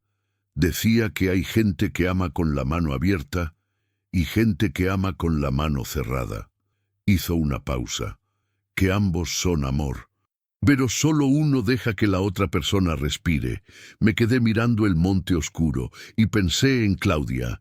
Ella había sido un amor de mano abierta, del tipo que no apresa, no cobra, no condiciona, del tipo que se queda al lado porque quiere, no porque fue acorralado. Yo había tenido eso y lo había perdido, y conocía el peso de ambos lados de esta historia. Tu madre era sabia, dije. Lo era. La voz de Marlene se quebró un poco. A veces me da rabia que se haya ido tan pronto. Es normal. Usted le tiene rabia a Claudia, lo pensé. A veces, cuando el silencio pesa demasiado, hice una pausa. Pero se pasa. Asintió despacio en la oscuridad. Y volvimos a quedar en silencio. Pero era un silencio distinto a todos los otros que habíamos compartido hasta entonces. Tenía algo que era casi cómodo. Casi. Fue cerca de la medianoche cuando el vallo se quedó quieto de repente. No es que estuviera haciendo ruido antes. Estaba tranquilo, moviéndose de vez en cuando en el establo, el ruido normal de un caballo descansando. Pero cuando ese ruido paró de golpe, paró de la forma equivocada. Paró como quien se queda petrificado. Me levanté de la banca sin hacer ruido. Marlene sintió el movimiento y se levantó también. Hice una señal con la mano en la oscuridad. Quédate aquí. Y bajé los escalones del porche con pasos lentos, poniendo el pie con cuidado para no hacer ruido en la tierra seca. Fui hasta el lateral de la casa. Me pegué a la pared y miré hacia el establo. En la oscuridad total, tardé unos 3 segundos en distinguir algo. Pero entonces lo vi. Una sombra. No, 2. Moviéndose despacio hacia el establo, viniendo por el lado del potrero. No por el camino. Habían entrado por el campo, probablemente cortando o saltando la cerca de alambre en el punto más oscuro. Sabían lo que hacían. Venían con intención. Regresé al porche rápido. Tomé la linterna. No la encendí. Agarré también el machete que estaba al lado. No como arma, sino como presencia, como argumento. Marlene estaba de pie en los escalones con la estaca en la mano, con el ojo alerta en lo oscuro. 2, susurré. Por el potrero lateral. Ella asintió. Van al establo, susurró de vuelta. Para soltar al caballo o para lastimarlo. Sentí la rabia subir caliente por mi pecho. El vallo, 16 años conmigo, el compañero más fiel que tenía, lo único que aún me ligaba a algunas de las noches más difíciles de mi vida. No se iban a acercar a él, no mientras yo pudiera hacer algo. Bajé por el otro lado del porche saliendo por la sombra del mango, rodeando la casa por el lado opuesto al que ellos venían. Si iba directo, me oirían. Por el lado, llegaría a la orilla del establo antes de que se dieran cuenta. El corazón me latía acelerado, no de miedo, sino de enfoque. Hay una diferencia que el cuerpo conoce, aunque la cabeza no siempre pueda nombrarla. El miedo paraliza. El enfoque concentra. Yo estaba concentrado. Llegué a la esquina del establo y me detuve. Respiré hondo una vez por la nariz. Las sombras estaban a unos 12 metros, acercándose despacio a la puerta entreabierta. Uno de ellos traía algo en la mano. No alcancé a ver qué era en la oscuridad. El otro iba un poco atrás, vigilando. El bayo bufó dentro del establo. Un bufido corto, tenso. Encendí la linterna. El haz de luz cortó la oscuridad y los pescó de lleno. Los dos se quedaron helados. Eran Baldesi y el camelo, los mismos peones de antes, pero ahora sin la postura relajada de quien viene a preguntar. Ahora tenían el aire de quien fue enviado a hacer algo que preferiría no tener que explicar de día. Baldesi tenía una soga en la mano. El camelo tenía un machete. «Propiedad privada», dije con voz firme y baja. «Están invadiendo terreno ajeno». Ninguno dijo nada por un segundo. Después Baldesi, el de la cicatriz, el más robusto, habló con la voz de quien intenta decidir al momento qué hacer. «Nosotros solo venimos a... Sé a qué vinieron», interrumpí. «Estoy viendo lo que traen en la mano». Silencio. El camelo miró a Baldesi. Baldesi me miró a mí. El patrón mandó. «Su patrón no tiene autoridad aquí adentro», dije. «Y lo que traen cargando no es herramienta de trabajo a estas horas de la noche». La tensión estaba estirada como alambre nuevo. Sabía que si decidían avanzar, eran 2 contra 1, y yo estaba en desventaja de tamaño. No era una situación cómoda, pero hay algo que la vida en el campo enseña. No siempre gana el más grande. Gana el más convencido. Y en ese momento, el más convencido era yo. «Váyanse», dije, «ahora. Y díganle a don Tertuliano que la próxima vez que alguien entre aquí sin invitación, no habrá plática. Habrá una denuncia en el Ministerio Público de Matehuala, con todo registrado, y tengo 2 vecinos que firman como testigos sin que tenga que pedírselo 2 veces». Era un farol a medias, pero un farol dicho con convicción, en el momento justo, tiene el mismo peso que la verdad. Baldesi se me quedó viendo un largo rato. Entonces tiró la soga al suelo. Se dio la vuelta. El camelo lo siguió. Se perdieron en la oscuridad del potrero de la misma forma que habían llegado. Sin prisa, sin correr, con esa calma de quien no reconoce la derrota, sino solo una demora. Me quedé quieto con la linterna encendida hasta que el ruido de sus pasos desapareció por completo. Luego la apagué. Me quedé a oscuras un momento, dejando que los ojos se adaptaran de nuevo, dejando que el corazón bajara el ritmo. Detrás de mí oí pasos en la hierba. Marlene apareció en el borde del círculo de oscuridad, con la estaca todavía en la mano, mirándome. «Se fueron», dije. Ella respiró profundo. «¿Por cuánto tiempo?» Miré hacia el monte oscuro. El suficiente para que él piense en su siguiente paso. Se quedó en silencio, y entonces dijo, con una voz que cargaba el peso de una decisión: «Me tengo que ir, Néstor». Me volví hacia ella. «¿Qué? Mientras esté aquí», continuó, con los ojos directos incluso en la penumbra, «usted está en peligro. Su rancho está en peligro». Hizo una pausa. «No puedo dejar que él destruya lo que usted tiene por mi culpa». «No es por tu culpa», dije. «Es por lo que es justo. Eso no paga el arreglo de una cerca, no paga el ganado muerto, no paga...» «Marlene», interrumpí con calma, «¿ya intentaste irte a algún lado sola?» Se quedó callada. «¿Tienes dinero? ¿Tienes transporte? ¿Tienes a alguien a quien él no alcance con una llamada?» Hice una pausa. «Porque tal como estás ahora, sola en la brecha a las 3 de la mañana en el norte del estado, no vas a llegar a ningún lado antes de que te encuentre alguien que trabaje para él». El silencio que siguió fue largo. Ella miró al suelo. Después me miró a mí. «Entonces, ¿qué hacemos?» Me quedé callado un momento, mirando el monte oscuro. Tenía una idea formándose desde que don Tertuliano se había ido esa tarde con aquel gesto calmado y calculado. Una idea que no me gustaba, pero que empezaba a parecer la única que funcionaba. No se trataba de huir, no se trataba de esconderse, se trataba de hacer aquello que don Tertuliano jamás esperaría, porque él estaba acostumbrado a que todo el mundo retrocediera, a que todo el mundo cediera, a que todo el mundo eventualmente se pusiera del lado más seguro. «Mañana temprano», dije, «vamos a ir a buscarlo». Marlene abrió mucho los ojos. «Usted está loco».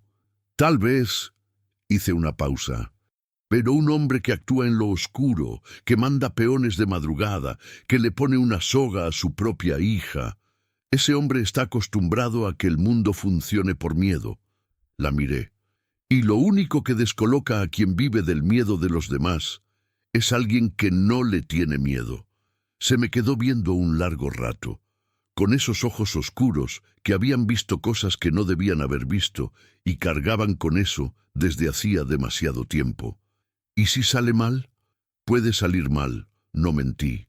Pero quedarnos aquí esperando a que él elija cuándo y cómo atraparnos, eso también puede salir mal, solo que sin que nosotros hayamos elegido nada. Se quedó en silencio. El viento pasó bajo entre la hierba. A lo lejos, un censontle cantó una vez. Ese canto nocturno raro que la gente del pueblo llama de mal agüero, pero que yo siempre he pensado que es solo el pájaro diciendo que está despierto y prestando atención. «Está bien», dijo Marlene al fin. «Solo eso. Está bien». Pero dicho de esa forma, firme, decidida, con la barbilla en alto y los hombros rectos, sonó menos como una aceptación y más como la voz de una persona que estaba, después de mucho tiempo, tomando una decisión por cuenta propia. Regresamos a la casa en silencio, y esa noche, por primera vez desde que ella había llegado, me acosté en la cama. No dormí, pero me acosté. Y me quedé mirando el techo oscuro, planeando lo que le diría a un hombre de 68 años que nunca había escuchado un no de alguien que se mantuviera en pie después de hablar. Cara a cara con el campo, desperté antes que el gallo, no de sobresalto, sino de conciencia, ese despertar lento y completo de quien no durmió de verdad, sino que se quedó en un estado intermedio donde el cuerpo descansa, pero la cabeza sigue trabajando. Me quedé acostado unos 2 minutos mirando el techo, escuchando la casa, el viento en las tejas, el gallo allá afuera todavía quieto, el silencio de la madrugada que empezaba a convertirse en el silencio diferente del amanecer. Me levanté. Fui hasta la ventana del cuarto y miré hacia el potrero. Todavía estaba oscuro, mas con esa claridad azulada en el horizonte que aparece unos 40 minutos antes de que salga el sol, cuando el cielo aún no se decide si va a ser día o seguirá siendo noche. El potrero estaba vacío, la cerca del lado del establo intacta. El bayo se movió allá adentro cuando escuchó mis pasos. Un movimiento tranquilo, de caballo que durmió bien. Buena señal. Fui a la cocina, prendí el fogón, puse la cafetera. Cuando el café se estaba colando, oí que se abría la puerta del cuarto de enfrente. Marlene apareció en la entrada de la cocina con el pelo suelto, los ojos todavía pesados por un sueño que probablemente no había sido tranquilo, pero estaba de pie. Estaba entera y tenía en los ojos esa expresión de quien tomó una decisión durante la noche y se despertó firme con ella. No dijo buenos días, solo fue hasta la silla y se sentó. Le serví el café. Ella tomó el primer trago en silencio. Después, ¿todavía quieres ir? Quiero. Entonces voy contigo. Lo sé. Ella me miró. Ya sabías que iba a decir eso. Sabía que ibas a querer. Hice una pausa. Solo no sabía si te iba a dejar. ¿Por qué dejaría que fuera diferente? Porque es peligroso. Todo lo que he hecho en los últimos 2 días ha sido peligroso. Ella puso el jarro en la mesa con una firmeza tranquila. Al menos esta vez yo elijo el peligro. No respondí. No hacía falta. Salimos cuando el sol estaba a un palmo del horizonte. Yo montado en el bayo, Marlene atrás de mí en el anca, de la misma forma que habíamos venido 2 días antes, pero con un peso completamente diferente. Aquella vez ella estaba agotada, con miedo, huyendo de algo. Ahora estaba despierta, tensa con esa tensión productiva, yendo hacia algo. La hacienda de don Tertuliano quedaba al este, como ella había dicho. Tomamos el camino principal hasta la bifurcación del arroyo seco. Luego giramos en una vereda de tierra batida que subía entre 2 zonas de monte cerrado. Marlene me iba indicando el camino con la mano en mi hombro. Un toque leve para girar a la izquierda, 2 para seguir de frente. Como si ya hubiera recorrido aquel camino tantas veces que el cuerpo lo sabía antes que la cabeza. Probablemente lo había recorrido. Probablemente lo había recorrido otras veces así, con la cabeza baja, obedeciendo, volviendo a una vida que no había elegido. Esta vez iba a ser diferente. La mañana estaba fresca todavía, con el sereno de la madrugada aún en las hojas de los huizaches, el aire oliendo a tierra mojada y al humo distante de alguien que había prendido el fogón temprano. El bayo caminaba con ritmo firme, las patas levantando un polvo fino en la brecha seca. Yo iba prestando atención a todo alrededor, a los pájaros, los sonidos, la forma en que la maleza se movía a ambos lados. No quería sorpresas antes de llegar. «¿Cómo es la entrada de su rancho?», pregunté. «Tiene un portón de fierro, grande, con el nombre escrito». Una pausa. «¿Siempre hay alguien en el portón por la mañana?». «¿Los peones de ayer?». «Probablemente Chente. El camello se queda más cerca de la casa. Y Tertuliano, donde suele estar temprano. En el portal, desayuna ahí, lee el calendario de Galván, se queda mirando al potrero». La voz tenía una melancolía específica, la melancolía de quien describe una rutina familiar con la distancia de quien ya no forma parte de ella. Todos los días de su vida, desde que tengo memoria, me quedé en silencio procesando aquello. Un hombre de hábitos, de rituales, de rutina inmutable. Ese tipo de hombres tiene una relación específica con la sorpresa. No es que no puedan lidiar con ella, es que la detestan profundamente, porque la sorpresa es lo único que no se controla con planeación. Y era exactamente eso lo que yo pretendía ser. El portón de fierro apareció después de una curva larga. Era como Marlene lo había descrito. Grande, negro, con el apellido Braga en letras de fierro soldado en la barra del medio. Bien cuidado. El tipo de portón que dice, antes que cualquier otra cosa, que el dueño no tiene duda de que todo eso es suyo. Chente estaba sentado en un banquito de madera del lado de afuera. Cuando nos vio llegar, se levantó despacio, sus ojos pasando de mí a Marlene y volviendo a mí con esa expresión de quien no sabe bien qué hacer con lo que está viendo. Frené al bayo a unos 10 metros del portón. «Buenos días», dije. «Vengo a hablar con don Tertuliano Braga». Chente se me quedó mirando. «No está esperando visitas». «Lo sé». Hice una pausa. «Ve a avisarle de todos modos». El peón miró a Marlene otra vez. Ella no desvió la mirada. Él se quedó en silencio por un momento, luego dio media vuelta y fue caminando hacia la casa sin prisa, pero también sin demorarse. El tipo de paso de quien fue evaluó la situación y decidió que era mejor que el patrón lo supiera pronto. Nos quedamos esperando. El sol subía rápido. El calor empezaba a sustituir la frescura de la mañana. Una garza blanca cruzó el cielo justo arriba de nosotros, volando lenta hacia algún jagüey que debía haber en alguna parte de la hacienda. El bayo se quedó quieto, paciente, con las orejas relajadas, señal de que no había amenaza inmediata en el ambiente. Marlene estaba inmóvil detrás de mí. Podía sentir la tensión en la forma en que apoyaba las manos en mi cintura. No de miedo, sino de preparación. Después de unos 5 minutos, Chente volvió. Abrió el portón sin decir nada. Pasamos. El casco de la hacienda de Tertuliano era todo lo que la mía no era. Grande, pintada de un amarillo reciente, con teja roja y un portal con barandales de fierro forjado. Jardín al frente. No el jardín descuidado que aparece por accidente, sino el jardín mantenido con intención, con flores plantadas en hileras, pasto podado, piedras blancas delimitando los arriates. El tipo de propiedad que dice todo el tiempo que el dueño tiene recursos y quiere que todo el mundo lo sepa.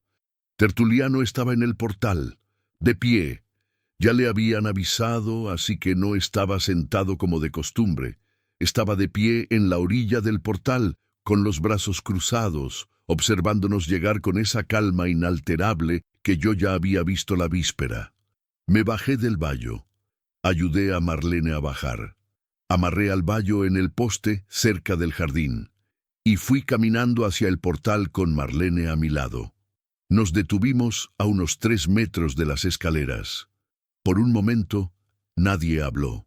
Tertuliano miró a su hija primero. Una mirada larga, de esas que no tienen calor pero sí peso. Después me miró a mí. «Tienes valor», dijo él. «Te reconozco eso». «No vine por cumplidos», dije. «Vine a hablar». «Hablar», repitió la palabra como si estuviera evaluando su sabor. «Está bien, sube. Aquí está bien, una pausa mínima. Aquí, entonces». Bajó los 2 escalones del portal y quedó a nuestra altura. Ese gesto calculado de quien sabe que bajar al nivel del otro a veces da más autoridad que quedarse arriba. «Habla», dijo. Respiré hondo por la nariz. Su hija es adulta. Tiene derecho a elegir con quién se casa y dónde vive. Pausa. Lo que usted le hizo antes de ayer no fue una corrección, fue un crimen. Y ambos lo sabemos. Su mandíbula no se movió. Asunto de familia. Ya no lo es. Interrumpí.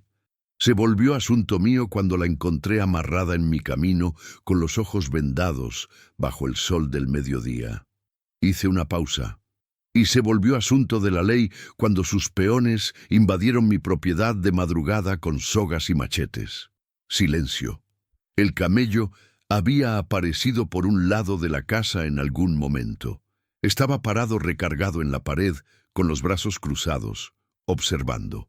Chente estaba detrás de nosotros, cerca del portón. Me había fijado en los dos.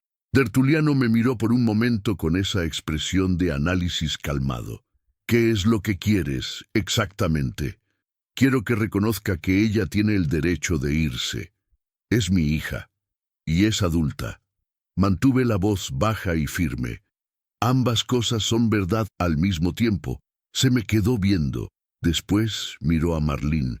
Y fue ahí donde pasó algo que yo no esperaba. No del todo. Su rostro, aquel rostro duro, controlado sin concesiones, pasó por un cambio pequeño y rápido. Una fractura minúscula en la superficie, como cuando una piedra que parece sólida tiene una línea de debilidad por dentro que uno solo descubre cuando golpea en el lugar exacto.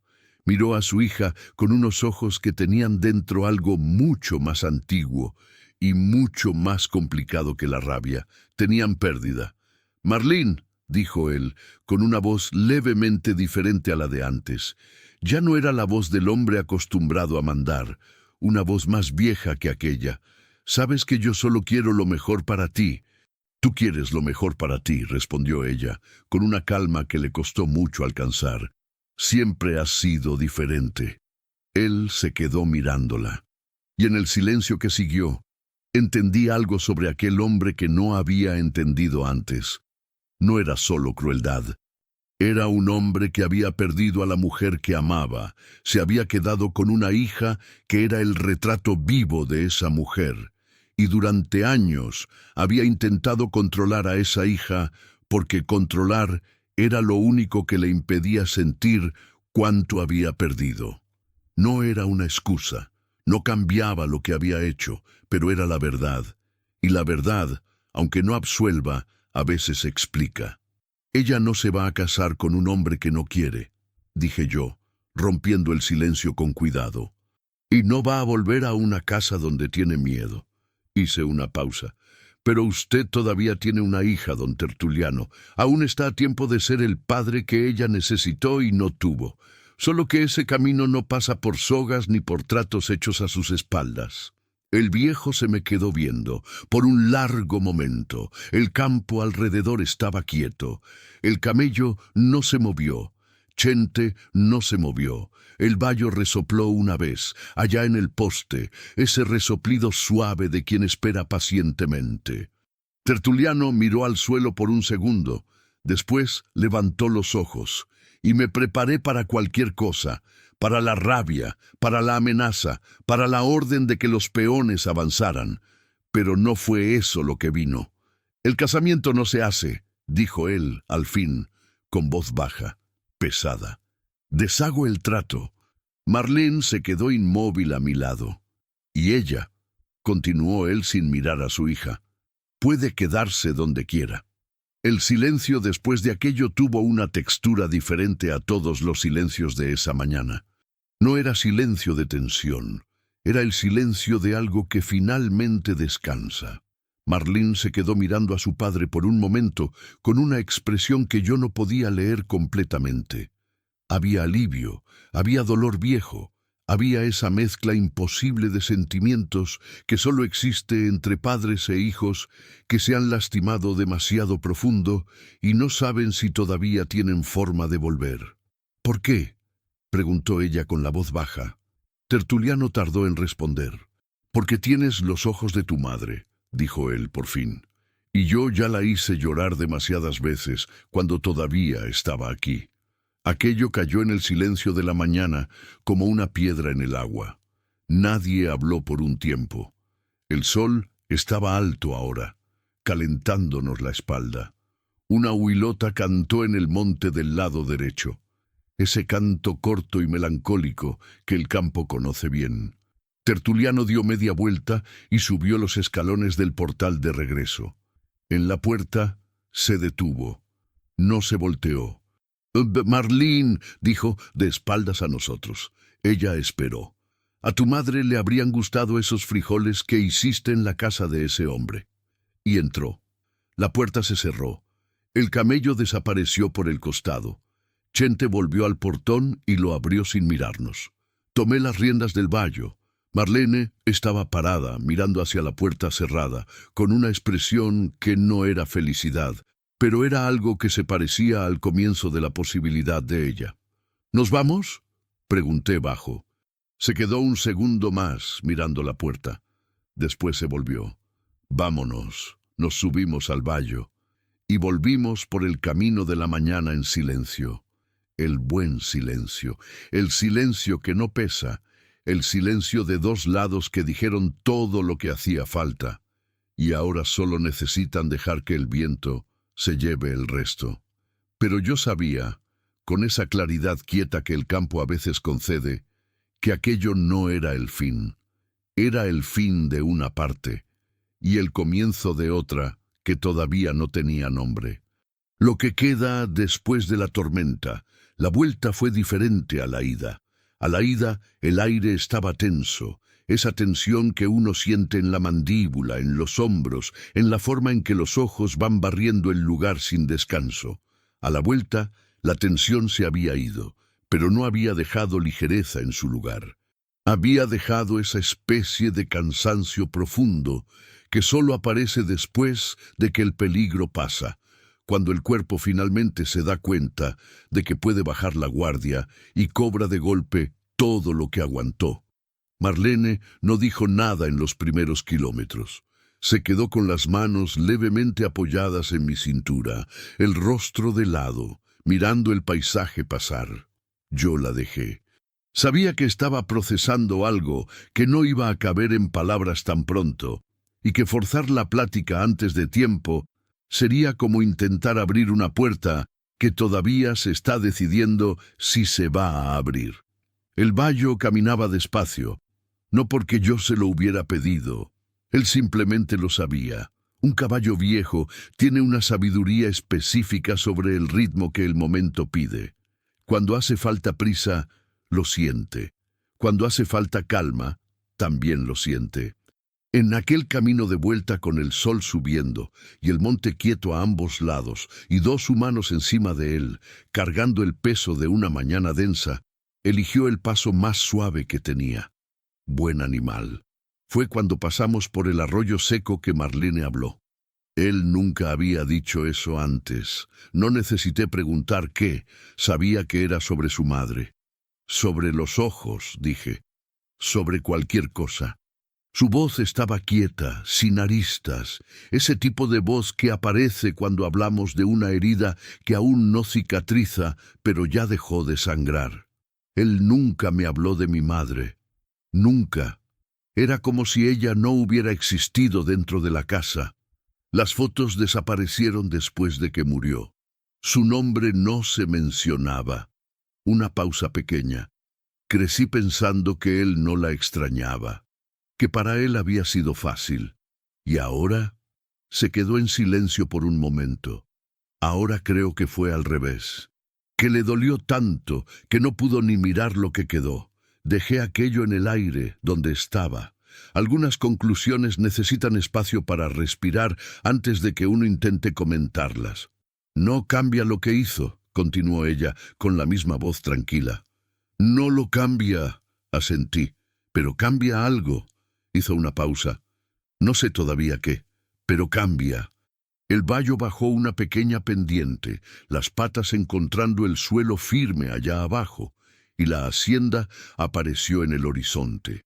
El techo viejo, el árbol de mango, el portal con los dos bancos de madera que nunca había podido quitar de ahí. Mi casa, pequeña, cansada, descarapelada de las esquinas, pero mía. Y en ese momento, llegando a ella después de la mañana que habíamos tenido, me pareció más bonita de lo que me había parecido en mucho tiempo. Me bajé del vallo frente al establo. Ayudé a Marlene a bajar, pero esta vez necesitó menos ayuda. Las muñecas todavía estaban marcadas, todavía le dolían, lo sabía, pero su cuerpo estaba más entero que en los últimos 2 días. Había recuperado algo que no era solo físico. Cuidé al vallo en silencio. Don Avelino no se quedó esperando. Metió la reversa y se fue con esa manera suya de no darle más importancia a un gesto de la que ya tenía. Fui hasta el porche. Me senté en mi banco. Abrí el papel con cuidado. La letra era firme, ligeramente inclinada hacia la derecha, con ese estilo de quien aprendió a escribir con pocos recursos, pero aprendió de verdad. Decía: «Llegué bien. La tía Conchita estaba aquí». Ella lloró. Yo también lloré. Guadalajara es demasiado grande. Todavía me estoy ubicando. Conseguí trabajo en una panadería cerca de la casa. Los frijoles de acá no tienen el mismo sabor, pero estoy practicando. Gracias por no haberte ido. M. Lo leí 2 veces. Lo doblé con el mismo cuidado con el que había sido doblado originalmente. Lo guardé en el bolsillo. Me quedé mirando al horizonte por un rato. El campo dorado del fin de tarde, el cielo empezando a ponerse naranja en las orillas, el viento pasando bajo y levantando el polvo fino del camino. El alazán estaba en el potrero, pastando despacio con ese ritmo eterno que tenía. Los pájaros cantaban. Y el campo se quedaba ahí, inmenso y quieto y lleno de cosas que no necesitan explicación, de la manera en que el campo siempre se queda. Pensé muchas veces, en los meses que siguieron, en aquel fin de tarde, en que el alazán había dudado en el camino. En aquel momento en que yo había levantado los ojos del polvo y visto algo en la cerca que primero pensé que era un trapo. Pensé en cuántas veces la vida se decide en esos momentos mínimos, en la vacilación de un caballo viejo, en la forma en que la luz del atardecer golpea un objeto desde un ángulo específico, en un hombre que estaba pensando en la mujer que perdió y que por eso tenía la cabeza un poco más abierta de lo que solía estar. No sé si fue el destino. No soy hombre de grandes certezas sobre esas cosas, pero sé que aquella cerca estaba en mi camino, que yo estaba en aquel camino, que el alazán se detuvo y que yo me bajé. Hay una cosa que el campo enseña que la ciudad nunca logra enseñar bien, que el silencio no es ausencia de algo, es la presencia de algo que no cabe en el ruido. Yo aprendí eso de mi padre, que lo aprendió del suyo, que probablemente lo aprendió de alguien todavía más viejo, en una tarde igual a aquella, en un camino de tierra igual a aquel, con el mismo horizonte inmenso y el mismo cielo que no tiene techo. Y aprendí también, aprendí tarde, me costó caro, pero aprendí que estar solo y la soledad son cosas diferentes. La soledad es cuando estás solo y no querrías estarlo. Estar a solas contigo es cuando estás solo y encontraste paz en ello. Durante 3 años después de Claudia, yo había vivido en la soledad pensando que era paz. Marlene, sin saberlo, sin quererlo, sin haber hecho nada para eso, más que existir en aquella cerca en un fin de tarde, Marlene me había mostrado la diferencia. No porque ella hubiera llenado el espacio vacío, sino porque ella me había recordado que yo todavía era capaz de que algo me importara. Y a veces es eso lo que uno necesita. No a alguien que se quede, sino a alguien que pase y deje la luz encendida. Aquella noche, después de guardar el papel en el bolsillo, hice algo que no hacía desde hacía tiempo. Fui hasta el cuarto, abrí el cajón de la cómoda que no abría desde que Claudia se había ido, y saqué de allá una foto. Era vieja, ya un poco descolorida en las orillas, nosotros dos, en una feria en Lagos de Moreno, años y años atrás, antes de que su cabello se volviera gris, antes de que mi espalda empezara a doler en el invierno. Ella se estaba riendo de algo que yo había dicho, ya no recuerdo qué, y yo la estaba mirando con esa cara de quien todavía no sabe que es feliz, pero lo es. Me quedé mirando la foto por un tiempo. Después fui a la sala. Encontré un clavo en la pared que había estado vacío por años. Colgué la foto, di un paso atrás y miré. Ella se quedó ahí mismo, en la pared de la sala, con la luz tenue del quinqué dándole de lado, su sonrisa permanente en el papel desgastado. «Te extraño», dije en voz alta, para nadie, pero también para ella principalmente, y apagué el quinqué, y me fui a dormir. Y aquella noche, por primera vez en mucho tiempo, dormí de verdad. El campo no resuelve nada. No cura un corazón roto, no deshace un trato injusto, no borra los años que una persona pasó doblegándose cuando debería haber estado creciendo, no devuelve a quien se fue, no calienta una cama vacía, no llena el silencio que pesa, pero hace una cosa que aprendí a valorar más que cualquier otra. Pone a la persona correcta en el camino correcto en el momento correcto, y deja el resto por cuenta de quien tiene el valor de bajarse del caballo